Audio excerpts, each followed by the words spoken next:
Olá! Hoje é terça-feira, dia de ter força. Muita força, como qualquer dia no Brasil, né?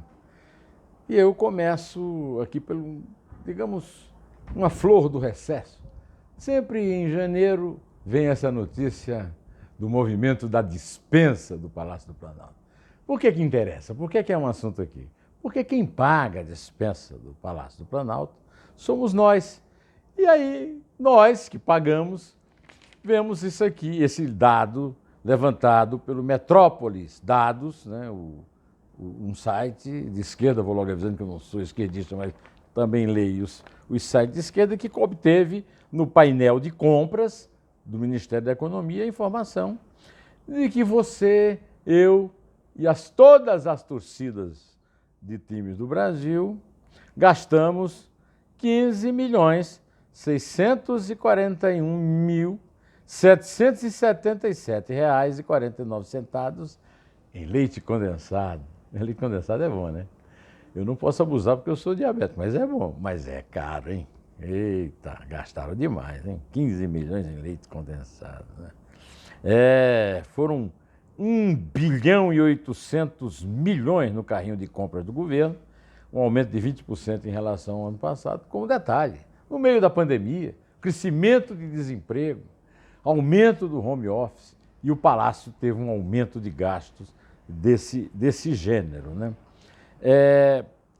Chamaram a atenção, segundo as redes sociais estão distribuindo o assunto, 16 milhões e meio gastos em batata frita embalada, 13 milhões e 400 mil reais em barras de cereais, 12 milhões e 400 mil reais em ervilha, em conserva, não sou lá muito chegado não, ervilha, 21 milhões e 400 mil em iogurte natural. Iogurte eu gosto, mas é caro, hein? Só em goma de mascar foram 2.203.681 reais. Aí você vai dizer, mas você abre aqui um vídeo com isso. Meu amigo, não ouviu falar naquela lorota do menos Brasília e mais Brasil? Cai nessa, vai.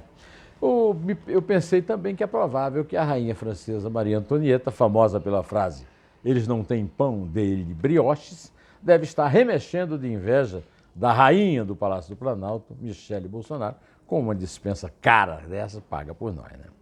O marido dela, o Jair Bolsonaro, afirmou na CNN Brasil ontem que o governo está negociando com empresas que querem comprar doses de vacinas para aplicar em seus diretores e nos seus funcionários.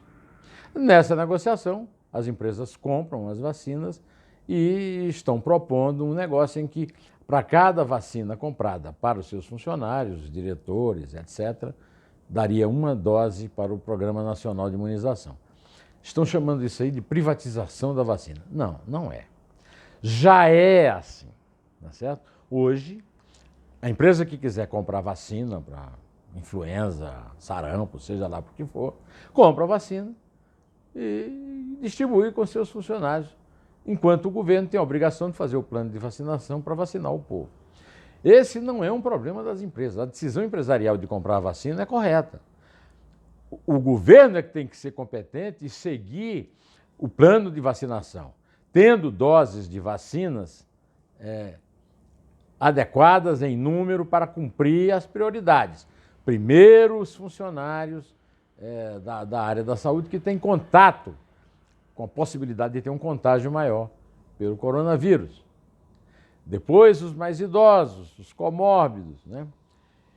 Com isso, é preciso que haja uma compra de vacinas, por enquanto, duas, né? A Coronavac, do laboratório chinês Sinovac, e do Instituto Butantan, de São Paulo, e a vacina da Universidade de Oxford, com o laboratório britânico AstraZeneca, e a Fiocruz, que será a envasadora do produto e depois produtora da mistura do chamado insumo farmacêutico, IFA, né, para distribuir 160 milhões, 46 milhões do Butantan e Sinovac, e mais esses 160 milhões da Fiocruz. Se o governo não cumprir isso, não é problema das empresas. As empresas estão fazendo muito bem. Eu vejo essa crítica da esquerda. A esquerda devia estar cuidar da própria imagem. A esquerda quase quebrou a Petrobras com a roubalheira do PT. A esquerda se associa ao Bolsonaro de forma absolutamente canalha para tentar condenar o juiz Sérgio Moro e soltar o Lula e liberar o Lula e arrumar uma ficha limpa para o Lula disputar a eleição. A esquerda vota no candidato do Bolsonaro para o Senado, Rodriguinho Pacheco, em troca de cargos nas mesas no Senado e também na Câmara. A esquerda está dividida em relação à briga entre o Arthur Maia e o Baleia Rossi do MDB. Aí fica apelando, o Baleia Rossi foi golpista, o impeachment da Dilma.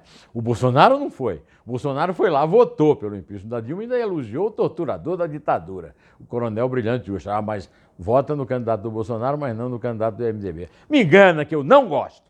Ou melhor, não me engana que eu não gosto, tá certo? Bom, nesta semana as empresas se uniram para comprar pelo menos 11 milhões de doses de vacina. É uma decisão empresarial, não é uma privatização. O problema é que o Brasil não produz o IFA. A Argentina produz, mas o Brasil não. Por quê? Porque há 30 anos, segundo a doutora Natália Pasternak, bióloga, uma decisão estúpida, que foi aquela que eu já lhe falei ontem, das últimas gestões presidenciais, em que o Brasil abandonou a produção de vacina porque podia encontrar mais barata no exterior, sem calcular que vacina é estratégica, como está sendo provado agora. Porque o Bolsonaro, o Dória, arrumaram uma briga aí em torno da permissão chinesa, que não é nada demais. A China vendeu, não está cumprindo o cronograma de entrega, tem que negociar. Mas quem comprou da China para a Coronavac foi o Estado de São Paulo, não foi o governo federal, né? Então, o Bolsonaro querer aparecer, ainda colocar no filme o bandido, que é esse Ernesto Araújo, né, o chanceler, ou a Tereza Cristina, que é uma ótima ministra de Agricultura, mas não tem nada a ver com isso, ou ainda o doutor Pesadelo, que fugiu para Manaus pensando que podia fugir também da decisão do ministro do Supremo Tribunal Federal, Ricardo Lewandowski, que aceitou o pedido de Augusto Aras, o protetor-geral da família Bolsonaro, né, para explicar sobre omissão criminosa na crise de oxigênio em Manaus. Esquecendo que acima dele tem um Bolsonaro que é quem mandou, ele só obedeceu conforme até declarou. E além do mais, se meteram nessa briga política e se meteram numa baixaria danada. Um tal do Felipe Martins, que é o grande assessor de exterior do Bolsonaro, que abandonou o choro no túmulo da candidatura Trump, né, para fazer uma piada sem gosto, né, sobre o Dória, dizendo que o corno é o último a saber, talvez por não ter assim, uma capacidade de uma visão mais ampla para ver que essa aplicação podia ser feita em outros lugares, mais perto lá do escritório dele, mas isso vamos deixar para lá, deixa que ele é grosso sozinho. Sozinho não! Fábio Farias, o comunicador, o comunicador por via conjugal, né? Secretário de comunicação do Bolsonaro, porque é genro do Silvio Santos, grande apresentador de TV e dono de televisão do SBT. Né? Pois é, então vamos em frente. Né? O que é certo é que o Bolsonaro morde e assopra, né? Morde e assopra. Então ele defende a vacina, mas continua militando contra tudo que os seus aliados, como Benjamin Netanyahu, que está tendo um grande sucesso vacinando em Israel, como Boris Johnson no Reino Unido, e como até fez, até entregar o governo, não entregar porque ele não foi, mas passar o governo para o Joe Biden, também o Donald Trump, de quem o nosso capitão é pato, né? A minha colega Eliane Cantanhede escreveu no Estadão hoje um artigo chamado Maricas, Covardes, Picaretas. E disse o seguinte a respeito do outro lado, do lado monstro do charlatão Bolsonaro.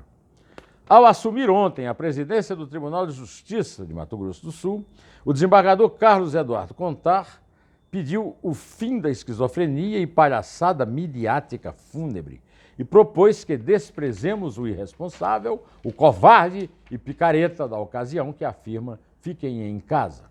Bolsonaro reproduziu na rede social. Para Bolsonaro, o cidadão que se cuida e cuida do outro na pandemia é maricas. Para Contar, é irresponsável, covarde e picareta. Aí o Eliane, sabe o que ele esqueceu? Que ali do lado tem um estado chamado Mato Grosso, em que um dia desse o Estadão localizou que os seus desembargadores receberam de extra até R$234 mil por mês. Mas voltamos a Eliane, que escreveu a respeito de outra pessoa, não mais da elite, mas profissional da saúde. Viu? Dói na alma, escreveu Cantanhede, a enfermeira Natana Sesquim, lá do Espírito Santo, divulgar vídeos sem máscara no hospital e desdenhando. Não acredito na vacina, tomei foi água. Interrompendo aqui a Eliana, ela está dizendo que é água porque a eficácia é de 50,34%. Ela, inclusive, é analfabeta em matemática. E por que tomou? Para se cuidar, preservar seus pacientes, pais, avós e amigos, e em respeito aos colegas do Brasil inteiro que se arriscam para salvar vidas? Não! A intenção era só viajar. Com presidente, desembargador, parlamentares e gente assim, é difícil ser otimista. Mas a mulher foi demitida do hospital onde ela trabalhava. Não basta.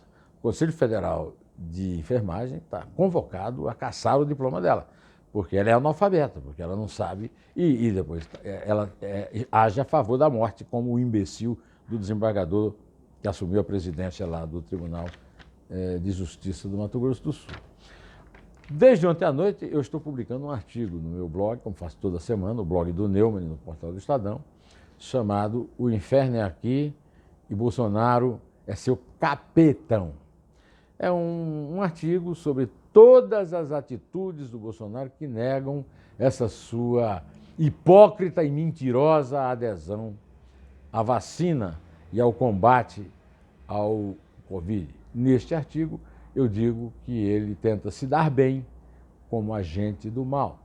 E foi o que ele fez, por exemplo, ao ir ao treino do Flamengo, um dia depois do seu Palmeiras ter perdido para o Flamengo, lá no campo do Brasiliense, em Brasília, em expediente, numa espécie de desacato aos milhões de brasileiros desempregados na crise provocada, na crise econômica provocada pela pandemia. Aliás, eu gostaria de lembrar aos senhores dos sites de esquerda que estão reclamando da privatização da vacina, que, na verdade, eles deviam reclamar do Bolsonaro quando o Bolsonaro faz o toma lá, dá cá, que o PT fez, né, e o Fernando Henrique fez, todo mundo fez lá, no Palácio. Bolsonaro apoia o Centrão, que vai defendê-lo do impeachment. E defende o Centrão contra a Lava Jato, melando a operação numa jogada junto com a esquerda, no que eu chamo de bolsalulismo, né? Pois é isso aí.